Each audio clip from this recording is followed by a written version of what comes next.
Brothers and sisters, my name is Amsud, I am from Luton. I'm here to make awareness today because this Thursday I will be travelling to aid the brothers and sisters in Gaza. We all know what's happening there. Our sisters are waiting, they are suffering, they need hygiene kits, the kids need food, the elderly, they need everything, they need the medical supplies.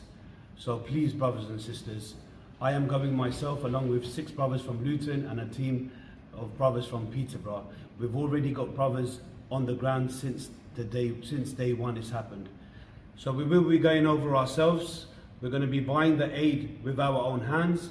We're going to make sure we get them packed up ourselves and send them off in the truck to the authorities at the Rafah border. You can follow our journey by following my Instagram, Ammos Journey, AMMOS Journey, or Al Ansar on Instagram. If you'd like to donate, guys, towards this noble cause, reach out to myself. If not, you can pop into Memsab in Bury Park. And if you can't donate, guys, then please spread this video, make awareness, and please keep us and the brothers and sisters in Palestine in your du'as.